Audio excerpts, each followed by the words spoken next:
Hello, everybody. What's going on? Emo Tempest here, and I know I'm a little late, but I've finally gotten all the changes I wanted to make, and pretty much my thoughts together. I guess I want to talk to you about for this mono water list. I posted last week that I felt like I was doing something right, and that was mostly because I was watching Hara play. We were doing our locals while we watched Worlds Unravel, right? And watching Hara use Tros and Titus really got me excited because I was playing not the exact same fire water list, but that same concept, and I knew it's exactly what I wanted to take mono water with this set, and sure enough, it works, right? And I'm gonna go over that in just a bit, but yeah, it's mono water monsters. I went back to this, as you guys might know. Before last set, we were playing Medine, and the light fixtures with spot removal and things like that. It was still water monsters, but we had cut Lord of the Whirl, which I think is the big thing that I think now we have better cards to support this, and I'll talk about that in just a sec too. But realistically, I think this is a good way to go. I've had good success with this against most decks. Just mono wind is actually surprisingly more viable to deal with now, considering the way this deck plays. I know how to make it better, and I'll talk about that as well too. So, let's get right into it. Right, so forwards.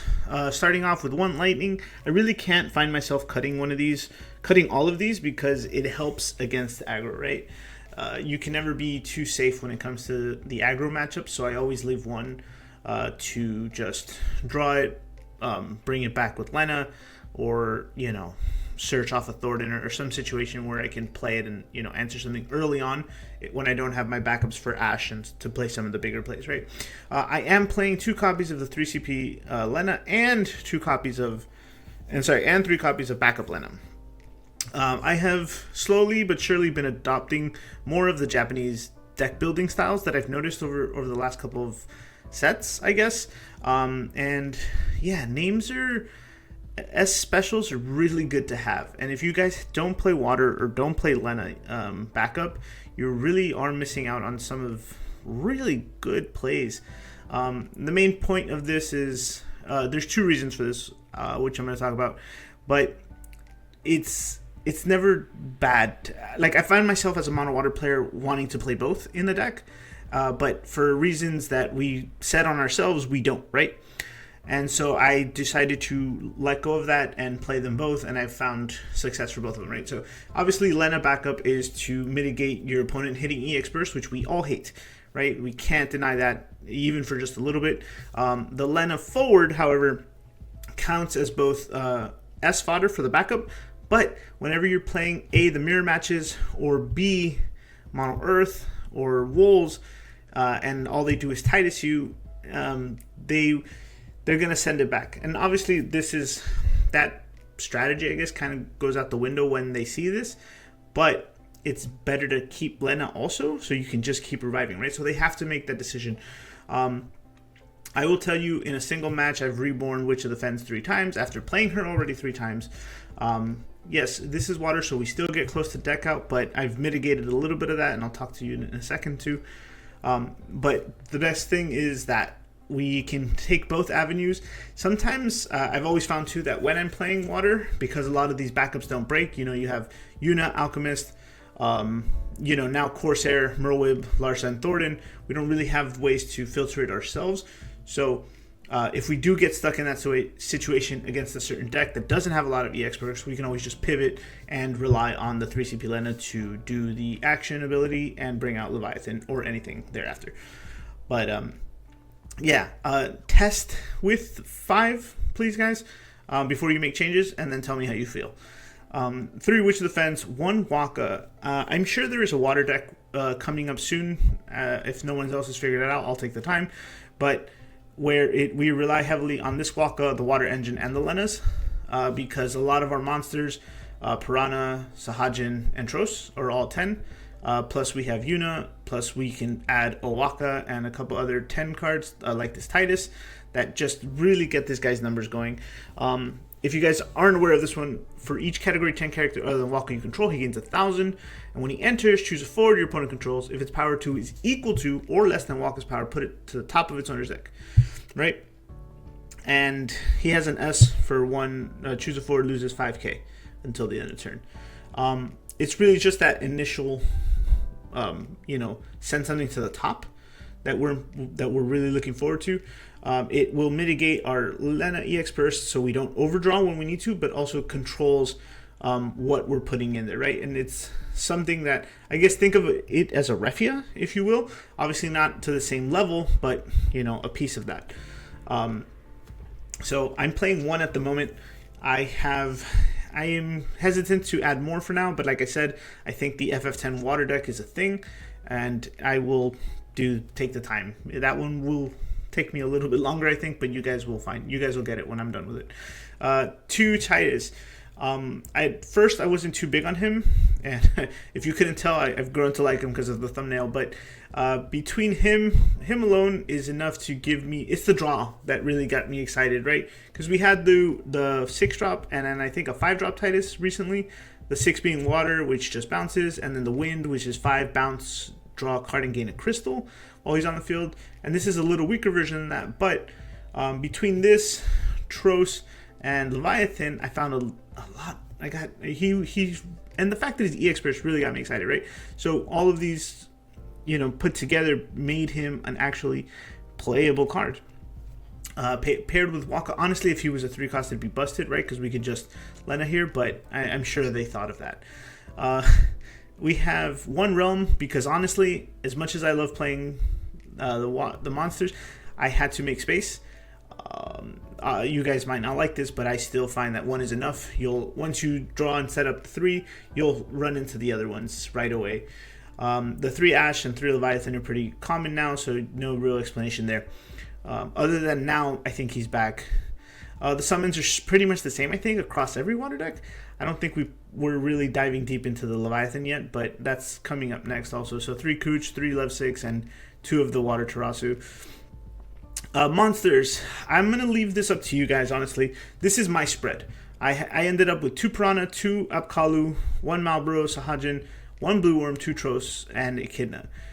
Apkalu and Worm came down because they are single-handedly the reason we're decking out.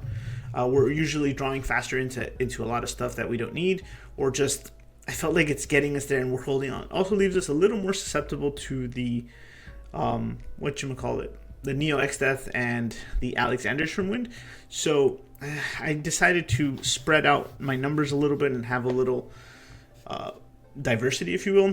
The Tros is the big one though, so I felt like keeping him at 2 was the important part.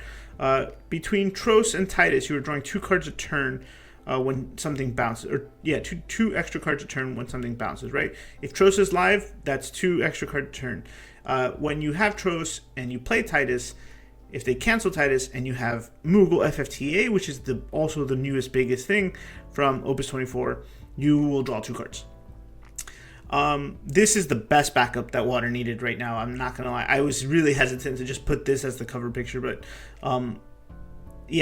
between Leviathan, Tros, Sahajin, Titus, and Moogle, you are very much in control of what's going back to your opponent's hand when you're drawing and when you're reducing power on Leviathan. There is a lot to be a lot of people don't understand this. The best part about this, it says just put Moogle into the break zone. You do not have to tap. He can be tapped as long as a water forward has entered your field this turn. Yes, it is 4 or less, but that's plenty. That's Wool, that's Leo, that's Refia, Ferris, you name it, right? It's in there.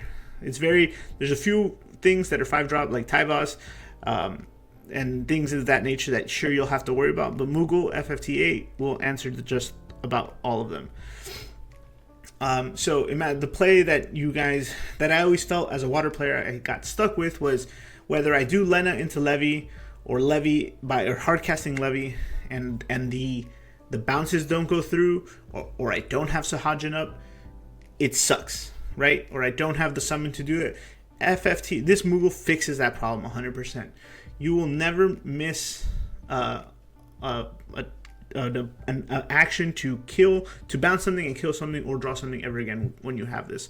We are only playing it at 2 because it's still, we don't want to lose too much of our backups, right? Now, if we do play these early, we are able to use them earlier once the Tros is out, and then just play the Alchemists or Corsairs or whatever. The Corsair is the second new addition that I just think is very helpful. It's just draw and then put something back to the bottom. Oftentimes I'm putting another Lena special to the bottom or another monster back, because the monsters is the important part, right? The Yuna is honestly just there to make this thing cost 2.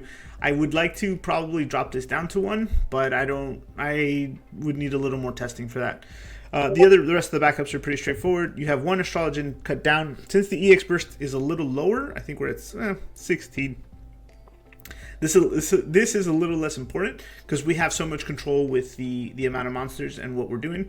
I opted for Larson Merwib just in case I need to specifically search, right? And having 2 cards that do 2 playable searchers that are different makes more sense to me than having 2 or 3 of these. It could be very nonsensical to you, but that's just the way I work. I cut down Thornton to 2 as well. I find Thornton is better than... I found this combination of drawing is better than your average Sarah into Gordon situations. Because I feel like you waste a little more time with that to set up your backups than you would set up the forwards and the monsters, which I think is more important overall. The limit breaks doesn't change. 3 Leo, Luna, Luso, and 2 Titus. Honestly, the way we play this list, I find myself casting Luna Freya a little less, and Luso in case I'm really struggling for backups, which is rare. I don't really have an issue, or I haven't struggled in a long time to set up the backup line. Yeah, I think those are the new things I want to talk about. We hit the backups, the Tros engine, Leviathan is back, and the double Lenas. This is what's working, guys. Please try it out. Let me know where you'd make changes. The only thing I miss right now is the Citras. I think because of the Lena specials being that much more relevant, I need to bring Citra back in. I just haven't made the decision where to do that. I could cut Lena to 1, the extra Lena to 1, and maybe cut a monster or a summon. I don't think I can get greedier with the backups, unfortunately. So it'll take some time before I fit that back in. I might even bring Tros down to 1 if I'm adding a Citra, right? Because I can recuperate it. The problem is when you hit it in damage, it's kind of GG there. You kind of lose a big draw engine for the deck. The last thing that I want to say is Realm. If you do not need to draw 2 cards, you go Tros Apkalu or Tros and Piranha, right? You should ideally have Tros out as early as possible to A, protect from aggression, and B, set up all of these bounce plays. You want to be ready when you want it to be ready when you need it, right? So don't wait to play it if you can, and realm it first if you don't need to draw the 2 cards. That's all. Thanks for listening, guys. Thanks for watching. I have a lot more coming to you. I'm going to pretty much spam you guys this week because it's holiday break. So yeah, if you guys don't tune in anytime before that, I hope you have a great one. Take care.